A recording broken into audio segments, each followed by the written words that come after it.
안녕하십니까. 네, 반가운 문학 시간입니다. 오늘은 흥보전에 대해서 배워보도록 하겠습니다. 여러분, 교과서 210쪽을 펴놓고 화면을 보면서 선생님의 이야기를 들으면 되겠습니다. 이게 산문이다 보니까 화면에 글씨가 되게 작게 보여요. 그렇죠? 그러니까 여러분들이 교과서를 펼쳐놓고 봐야 됩니다. 아직 교과서 준비 안 된 학생들은 동영상을 잠시 멈추고 교과서를 준비해서 화면 앞에 들고 와서 수업을 듣기 바랍니다. 자, 좌측 상단에 보니까 흥보전은 판소리 흥보가를 바탕으로 한 판소리계 소설이다 이렇게 돼 있죠. 그 조선 후기의 고전 소설들 대부분을 보면은 이제 근원설화, 즉 그 옛날에 어떤 이야기를 바탕으로 해서 소설이 만들어지는데, 판소리계 소설은 판소리라는 종합예술이 먼저 있고 나서 그 다음에 소설로 만들어지다 보니까 소설의 완결성이 매우 높은 편입니다. 다른 고전 소설에 비해서. 그래서 이것은 판소리 흥보가를 바탕으로 한 판소리의 소설이다라는 점 알아두면 되겠습니다. 그 다음에 조선 후기 생활상에 어떻게 투영되어 있는지 생각하며 작품을 감상해보자 이렇게 돼 있죠. 여러분들이 초등학교 때 흥보전을 봤을 때는 주로 뭐 형제간의 우애 뭐 이런 거, 뭐 권선징악, 그렇죠? 즉 뭐 욕심꾸러기 못된 놀부는 징벌을 받고 우리 착한 흥부는 복을 받는다, 뭐 이런 정도의 주제를 살펴봤다면, 고등학교 수준 와서는 이 흥보전에 나타난 어떤 조선 후기 생활상, 그리고 흥보전을 통해서 우리가 알 수 있는 그 조선의 어떤 그런 사회적 배경, 이런 것들을 살펴보는 것이 또 우리가 해야 될 일이 되겠습니다. 여러분 다 알고 있는 전체 줄거리 한번 선생님 읽어보겠습니다. 흥보와 놀보는 형제지만 성품은 전혀 다르다. 심술궂은 놀보는 부유하지만 어진 흥보는 가난하다. 자, 그런데 이제 이제 뒤에도 나오지만 그 조선 후기에 어떤 이 빈부격차, 요런 사회적 현상을 이제 흥보전이 담고 있는데, 사실 그러면 놀보는 왜 부유하고 흥보는 왜 가난한가? 그래서 이제 좀 생각이 부족한 초딩들 중에는 이 부유한 놀보가 훌륭한 것이다, 뭐 이렇게 생각하는 그런 경우도 있는데, 사실은 놀보가 부유한 이유는 상속입니다. 상속. 그래서 사실은 이 흥보전은 상속의 문제, 조선시대 상속의 문제를 또 다루고 있는 작품이기도 합니다. 그 고려시대 때는 뭐 오히려 그 막내에게 상속했다고 하죠. 경제력이 부족한 막내에게 상속을 했는데, 조선 초기만 해도 자식들한테 골고루 나눠줬다고 합니다. 근데 이제 조선이 유교 이념을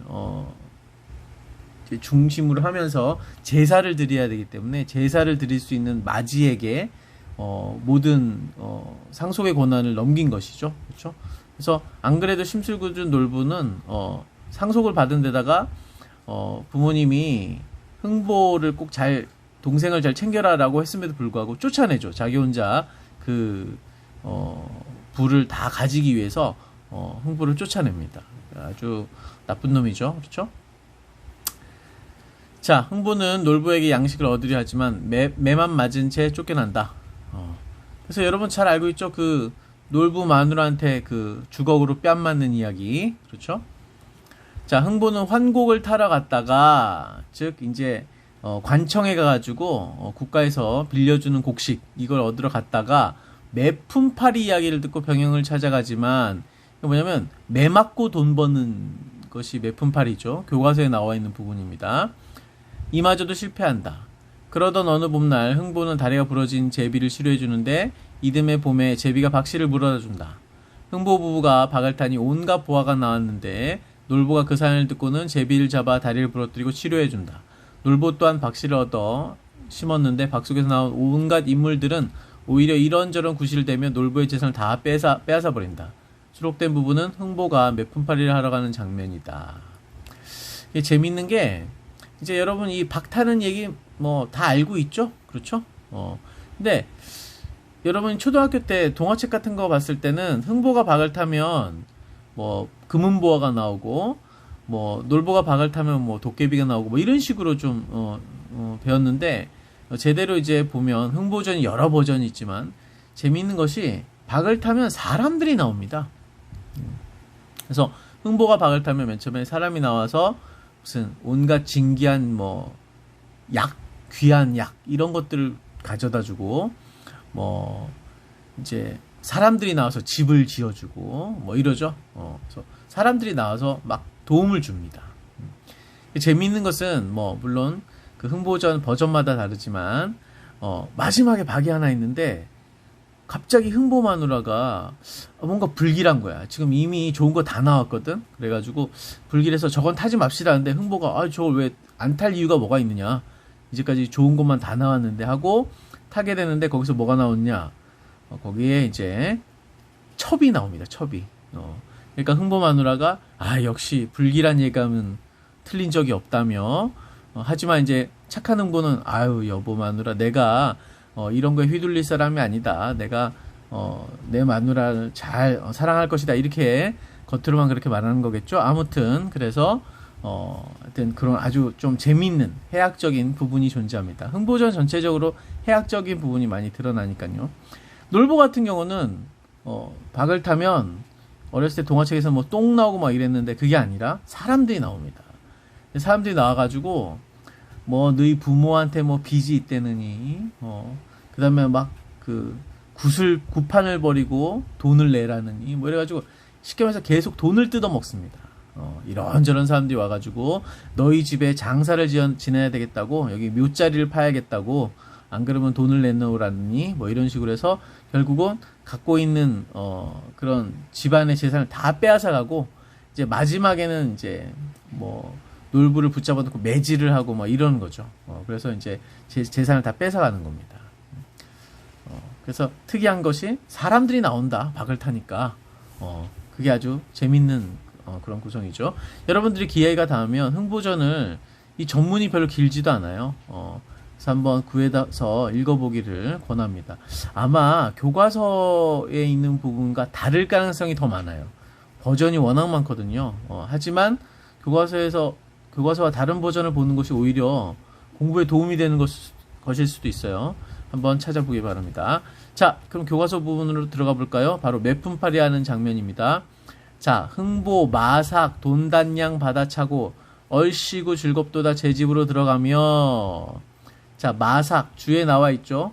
주에 이게 뭐냐면 흥보가 매품팔기에서 병영으로 가야 되는데 병영으로 가는 교통비를 준 거예요. 말 타는 돈, 말 타는 값, 말 빌려 타는 값. 근데 흥보는 뭐야? 이 돈 단량이 아까운 거죠. 그래서 걸어가는 거죠. 자, 아무튼 이걸 받아차고 즐겁도다 집으로 들어가며 애기 어멈 개 있는가 문을 열고 이것 보시오. 대장부 한 걸음에 30냥이 들어가네. 뭐 이거를 아주 긍정적으로 보면 이 흥보가 돈을 벌어 왔잖아요. 그래서 얼마나 이게 자랑스럽겠어요. 그래서 아주 자부심이 넘치고 당당하고 한 모습인데 약간 허세이기도 하죠. 허세.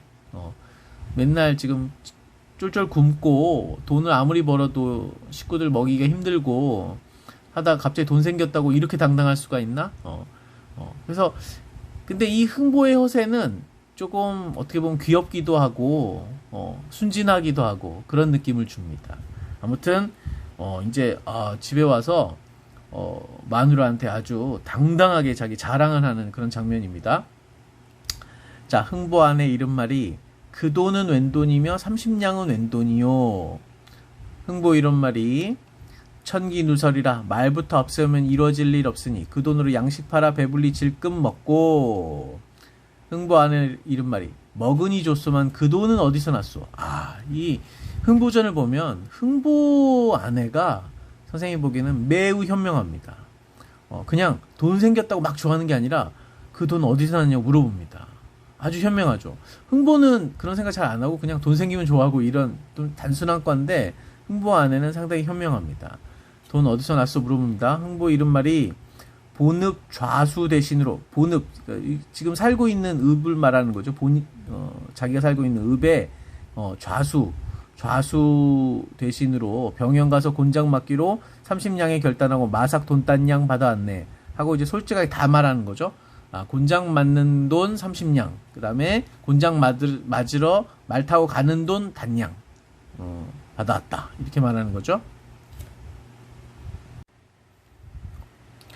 자, 211쪽으로 넘어왔습니다.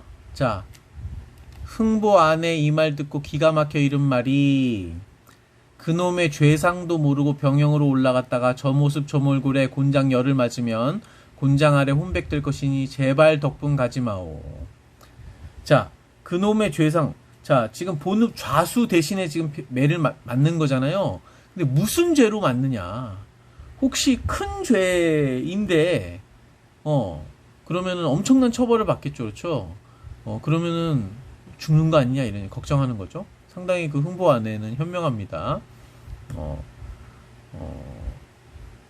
그 다음에 저 모습 저 몰골에 이거는 이제 흥보의 모습과 몰골을 말하는 건데 지금 아주 굶어가지고 아주 뼈만 남은 모습이거든요. 그러니까 이 곤장 맞을 그 맷집이 되지 못하는 그런 몸인 거죠. 그래서 아마 곤장 10대만 맞아도 곤장 아래 혼백될 것이다. 죽을 것이다 이런 얘기죠. 그러니까 아유 그거는 할 일이 아니다. 제발 가지 마라.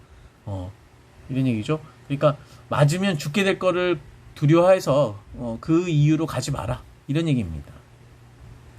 자, 우리는 이제 이런 걸 알 수 있죠. 이때 당시에 대신 매를 맞고 돈을 버는 그런 일이 존재했다.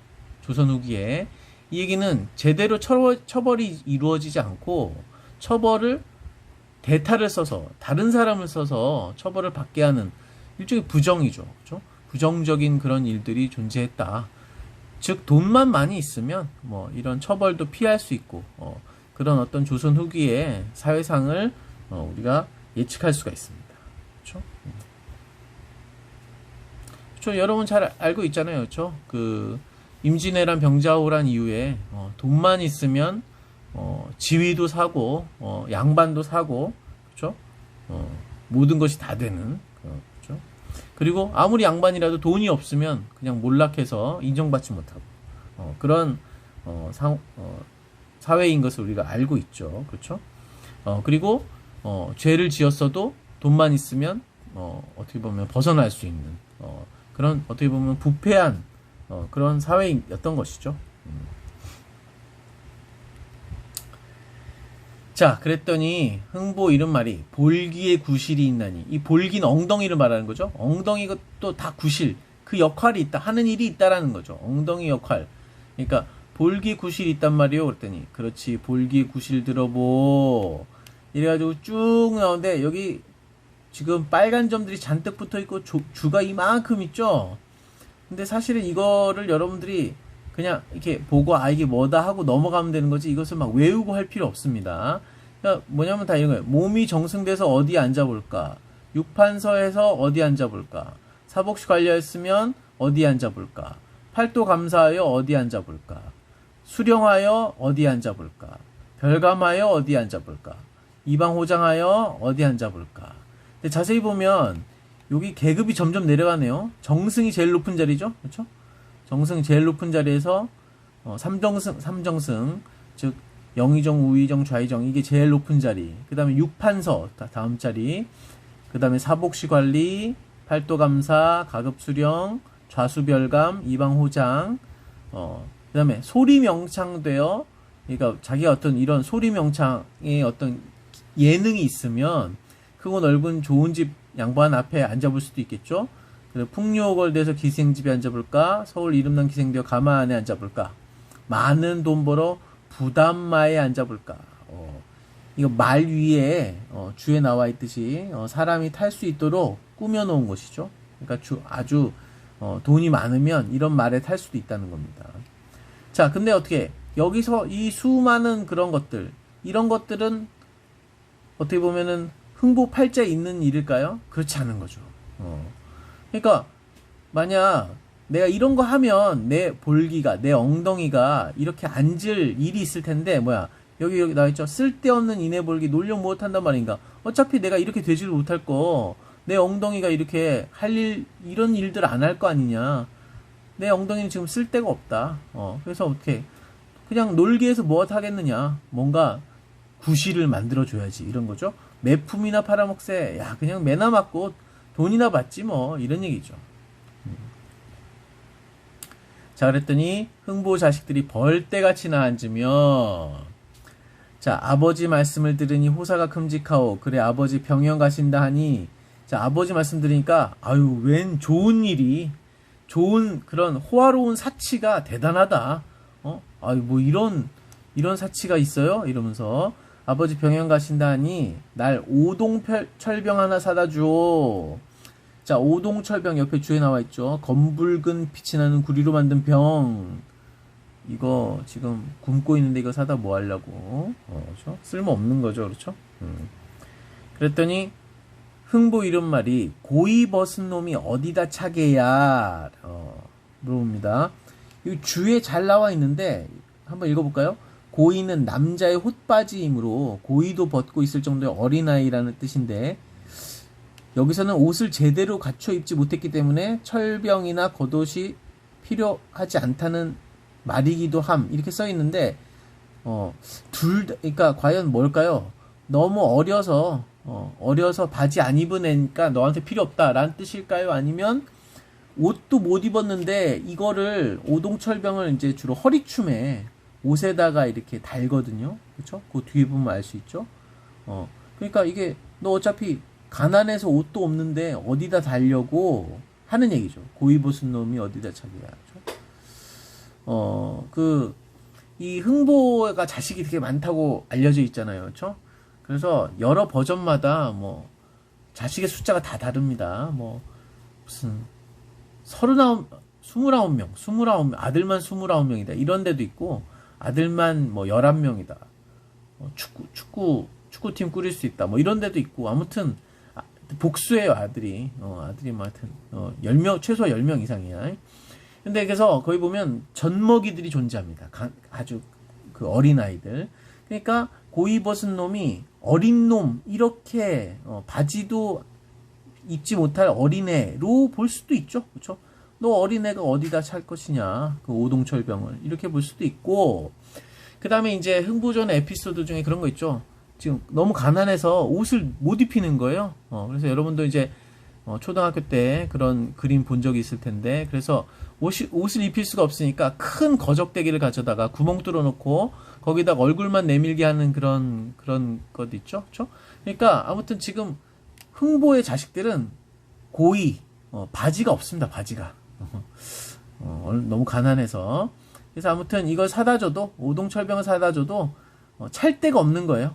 그렇죠? 그래서 이제 옷을 제대로 못 갖춰 입었기 때문에 뭐 이렇게 해석하는 쪽이 더 뭐 맞는 것 같기도 하고. 자, 넘어가 보겠습니다.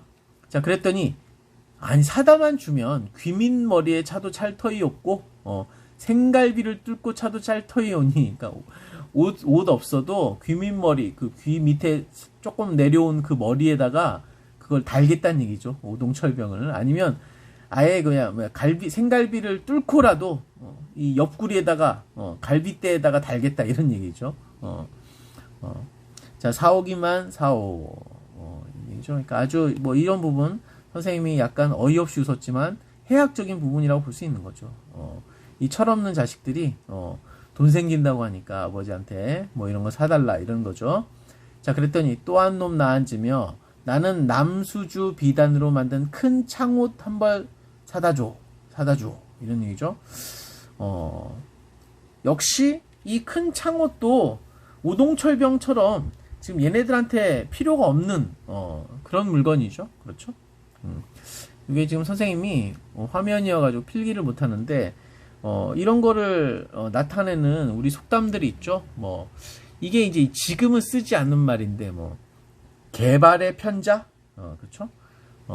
그래서 편자는 왜 말 발굽에 다는 그런 쇳덩어리잖아요. 그러니까 개발에는 편자가 필요 없는 거죠. 그렇죠? 달 수도 없고 필요하지도 않고. 그렇죠? 뭐 돼지목의 진주 먹거리 뭐 이런 것들이 좀 여러분들은 더 가까울까요? 아무튼 뭐야 있어봤자 소용없는 그런 존재들인 거죠. 그렇죠? 아무튼 큰 창옷 뭐 이런 것도 지금 뭐 바지조차도 없는데 그러니까 말하죠. 고이 벗은 놈이 어디다 입게야. 그렇죠? 그 먼저 바지를 입고 그 위에 창옷을 입어야 되는데 고이도 벗었는데 어떻게 이거 있어서 뭐 하냐 이런 얘기죠. 이 바지부터 있어야 되겠죠? 그렇죠? 그랬더니 흥보 큰아들 낳은지며 제 동생들을 꾸짖는데 옳게 꾸짖는 게 아니라 하늘에 사무칠 듯 꾸짖어. 자, 에라 심하구나 후레아들 놈들. 이게 후레아들 놈들이라고 아버지 앞에서 말하는 게 좀 그렇죠? 뭐 요즘 뭐 여러분들 요즘 표현으로 뭐 패드립 그렇죠? 자, 후레아들이란 말은 뭐 후레아들, 후레자식 이런 표현을 쓰는데 뭐 우리 전통적인 욕 가운데 하나인데 여러 어원이 있지만 뭐 후레아들 어떻게 표현하냐면 아비 없는 후레아들 이렇게 말합니다. 그래서 뭐냐면 부모님한테 제대로 배우지 못하고 막 자랐다. 그래서 버릇이 없다. 이런 얘기를 할 때 후레아들이라고 하죠. 그래서 야 이놈들 버릇없는 놈들 이런 얘기죠. 아버지 그렇지 않소? 나는 담비가죽 탕평채에 모초의 한 놈과 한포단 머리띠 비단 주머니 당팔사 끈꿰어 쇠거울 돌거울 넣어다 주오.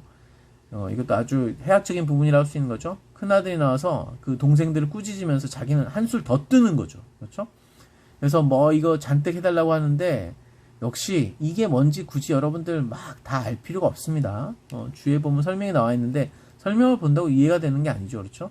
그래서 그냥 큰아들이 동생들을 꾸짖으면서 자기는 한술 더 뜬다. 이 정도만 이해하면 되겠습니다. 뭐 그래도 그냥 넘어가기 힘드니까 그러니까 담비 가죽 가죽 제품 그것도 담비 가죽이니까 되게 비싸겠네요. 그다음에 여기 탕평채가 나오는 게 되게 웃긴데 지금 이 큰아들이 막 어떻게 보면 격에 맞지 않는 걸 막 섞어서 얘기하고 있는 거예요. 탕평채는 요리거든요, 요리. 그렇죠? 여러분 우리 학교 급식에도 나오기도 하는데 왜 이렇게 묵 같은 거에 김 같은 거 이렇게 버무려서 나오는 거. 하여튼 탕평채. 그러니까 이 가죽은 가죽 제품이고 이건 먹는 거고 아무튼 돈 생기면 막 먹는 거고 뭐 가죽이고 뭐 다 그다음에 모초의는 옷 의자거든요. 모초로 만든 옷. 그렇죠? 이게 이제 모초는 중국 비단이라고 해요. 중국 비단. 그다음에 한포단. 여러분 무슨 단 하면 비단이에요. 한포로 된 비단. 허리띠 비단 주머니. 그러니까 하여튼 뭐 이 조선 시대는 제일 좋은 천은 비단이죠. 그렇죠? 비단 주머니에 당팔사 끈 꿰어 끈도 그냥 끈이 아니라 중국실. 중국실. 그래서 8가닥으로 짠 실을 꿰서 그 안에다가 그 비단 주머니 안에다가 쇠거울 돌거울 넣어서 달라. 뭐 이런 얘기죠. 그래서 이제 좋은 거 다 갖다 달라. 뭐 이런 얘기입니다. 그렇죠? 자, 그래서 이 부분은 이제 뭔가 해학성이 드러나는 부분이다라고 생각할 수 있겠습니다. 자, 흥보 이름말이 다음 페이지로 가볼까요? 자, 212쪽입니다. 자, 이제 흥보 말하는 거죠. 내 아무것도 안 찾을 듯 하더니 단계를 높여 하는구나. 너희 놈들이 내 마른 볼기를 대송방으로 하는 놈들이구나. 이렇게 돼 있죠. 대송방은 주에 나왔듯이 서울에서 개성상인들이 운영하는 가게. 그러니까 내 엉덩이가 무슨 가게냐. 뭐 이런 얘기죠. 이건 이제 서울에서 개성상인들이 운영하는 가게니까 아주 큰 포목점 뭐 이런 거 말하는 건데 요즘으로 따지면 야 너희는 내 이 아빠 엉덩이가 무슨 편의점으로 아는 거냐? 뭐 이런 얘기죠. 그렇죠? 아무거나 살 수 있는 곳이냐? 뭐 이런 얘기입니다. 그렇죠? 자, 흥보 이런 말이 애기 어멈 그리하시오 쉬 다니옴세. 자, 애기 어멈 그리하라. 이런 얘기는 뭐냐? 바로 자기가 지금 매품을 파는 것을 매맞고 돈 버는 것을 좀 이해해달라. 그렇게 하자라는 얘기입니다. 왜냐면 이제 그 흥부 마누라는 아유, 그러다가, 죽는다. 가지 말라. 뭐 이런 얘기를 했죠. 그쵸? 근데 그냥 그렇게 합시다. 쉽게 다녀오겠다. 금방 다녀오겠다. 이런 얘기죠. 이게 사실은, 이게 이제, 뭐, 책마다 좀 다르지만, 흥보가 이제 30냥을 받기로 했는데, 이제 30대를 맞고 30냥을 받기로 한 거예요. 근데 보통 한 30대를 맞으면 죽을 수도 있었어요. 죽을 수도 있었어요. 그게 이게 쉬운 게 아니었어요. 쉬운 게 아니었어요. 그래서 이제 어떤 다른 버전에는 이제 그렇게 얘기를 하는 거죠. 30대 맞으면 죽을 수도 있는데 미리 얘기 잘 해놓을 테니까 어차피 우리가 돈 받았으니까 우리가 따로 돈을 받았으니까 말 잘 해놓을 테니까 너무 걱정하지 말라. 뭐 이런 그 당부까지 하는 거죠. 자, 이제 흥보는 병영으로 내려갑니다. 매품 팔러 매 맞고 그 품삯을 돈 받으러 가려고. 자, 흥보 병영 내려갈 때 탄식하고 내려간다. 도로는 끝없는데 병영 성중 어디 매요. 병영이 있는 성중이 어디냐 이런 얘기죠. 조자룡이 강을 넘던 청총만화 있으면 이제 잠깐 가련마는. 몸이 고생스러우니 조그만 내 다리로 오늘 가다 어디서 자며 내일 가다 어디서 잘고. 제갈공명 쓰던 축지법을 배웠으면 이제로 가련마는 몇 밤 자고 가잔 말까. 자, 그래서 보면 조자룡, 제갈공명 다 어디 나온 인물들인가요? 삼국지에 나온 인물들이죠. 그렇죠?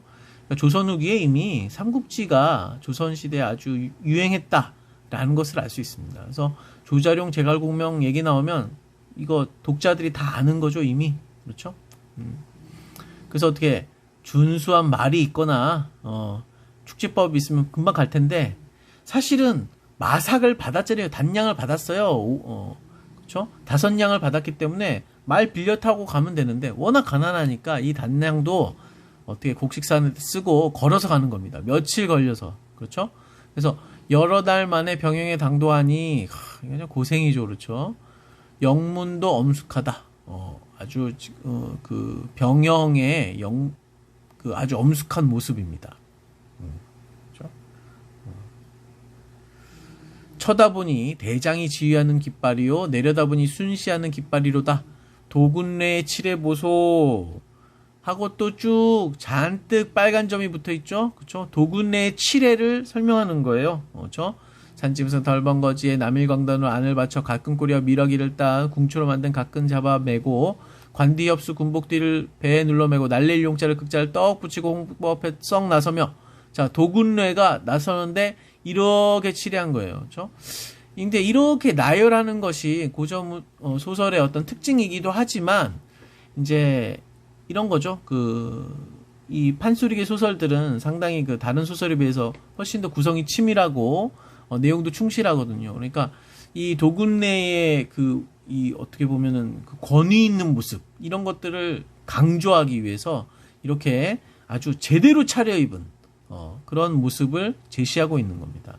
아마 이거 설명해도 여러분들이 이게 정확하게 뭔지 잘 모를 거예요. 그냥 이 도군래가 이렇게 제대로 모든 것을 차려입고 그리고 다 잘 차려입었기 때문에 일반인들 흥보 같은 사람들이 보기에는 상당히 거기에 권위와 두려움을 느낄 만한 그런 모습이다라는 거 이걸 알면 되겠습니다. 그리고 이제 나름 상당히 뭐 사실적인 묘사 뭐 이렇게 볼 수도 있겠죠. 그렇죠? 자, 흥보 앞에 썩 나서며 에라 이놈 개한 거라. 그랬더니 흥보 속마음에 내가 분명 저승에 들어왔나 보다. 그러니까 아주 그 위엄과 권위 앞에 딱 눌려가지고 아유 이제 죽었나 보다 하는 거죠. 그렇죠? 자, 문간에 들어가니 어떠한 사람들이 4, 5인이 앉았거늘 흥보 들어가며 인사하오 하고 인사합니다. 에마오는 뭐지? 저는 잘 모르겠다. 아무튼 인사의 대답이겠죠. 그랬더니 어떤 사람이 거기 뉘라 하오. 당신 누구시오? 이런 얘기죠. 당신 누구요? 하고 물어보니까 나 말씀이요. 조선 제일 가난 흥보를 물으시오. 그래서 자기 소개를 하는 거죠. 자기 소개는 뭐다? 조선 제일 가난 흥보입니다. 자기 이름 앞에 붙는 수식어가 조선 제일 가난이에요. 그랬더니 한 놈 나서며 장자가 무엇하러 와 계시오? 딱 보니까 네가 무슨 조선 제일 가는 흥보냐? 너 우리가 보기엔 너는 장자다 이런 얘기죠. 여기 주에 나와 있죠. 큰 부자를 점잖게 이르는 말. 너는 부자. 부자가 왜 여기 왔느냐? 이런 얘기죠. 그래가지고 그랬더니 흥보 가슴이 끔찍해요. 흥보가 깜짝 놀란 거죠. 뭐지 이 사람들? 이런 얘기죠. 그러면서 이 가난한 흥보를 보고 부자라고 얘기하고 있네. 그랬더니 이 사람들 뭐야? 놀라서 거기는 무엇하러 왔소? 그랬더니 나는 평안도 사방동 동팔풍촌서 사는 솔봉애비 모르시오. 25대 가난으로 매품 팔러 왔어. 아니 매품 팔러 온 사람들이 앞에 대기를 하고 있는 거죠. 큰일 났네요. 그렇죠? 근데 이 사람은 지금 흥보 조선제일 가난 흥보를 보고 장자라고 불렀잖아요. 이 솔봉애비. 솔봉애비는 왜 장자라고 불렀냐면 본인이 어떤 사람이야? 25대 가난. 그렇죠? 이건 뭐냐면 가난이 되물림 된다. 대를 이어서 가난하다라는 거죠. 그러니까 이게 또 이제 어떤 당시 시대 상황을 보여주는 것이라고 할 수도 있겠습니다. 대물림에서 가난을 이어받는다는 것. 자, 근데 이것은 과장법이겠죠. 어떻게 25대에 있도록 가난할 수 있을까요? 아무튼 이제 자신이 정말 가난하다는 것을 강조하기 위해서 이렇게 부풀려서 사실일까요? 글쎄요. 아무튼 과장해서 말하는 거라고 볼 수 있겠습니다. 그랬더니 옆에 있는 애가 또 질 수가 없죠. 그렇죠? 또 한 놈 나앉으며 나는 경상도 문경 땅의 제일 가난으로 46대 호적 없이 남의 겹방살이로 내려오는 김딱지기란 말 듣도 못하였소 하고 또 한 명 나서는 거죠. 자, 그런데 지금 여기 이 병영이 정확하게 어떤 곳인지는 알 수는 없지만 서울 근처라고 본다면 왜냐면 이제 그 흥보전의 그 배경이 경상도와 전라도 그 경계 정도거든요. 경상도와 전라도 경계면 남도 쪽인데 지금 며칠 걸어서 이제 병영까지 갔다는 얘기죠. 그런데 여기 보니까 평안도 사람, 저 북쪽 사람까지 내려왔어요. 그러니까 이제 지금 여기 간 병영은 서울 쪽인 것 같아요. 평안도에서 왔고, 이 경상도 문경은, 오히려 그 흥보내랑 가까운 그런 동네네요. 근데 지금 이 솔봉애비가 25대 가난이라고 이렇게 약간 과장했더니 여긴 좀 더 세게 나가야 되겠죠? 46대, 46대, 거의 2배네요. 그쵸? 그래서 솔봉애비보다 더 가난하다. 그렇죠? 근데 호적 없이 남의 겹방살이. 너무 가난해서 호적도 등록하지 못했고 어떻게 보면 이제 천민 출신이다. 이렇게 볼 수 있겠죠. 그렇죠? 그리고 이름도 이제 김딱직 이런 이제 성씨는 있네요. 원래 그 천민은 성씨가 없는데 이런 이름 아무튼 최소한 어떻게 솔봉애비보다 거의 2배 가까이 가난하다 라는 것을 이제 과장해서 더 이제 내세우는 거죠. 자신의 가난을.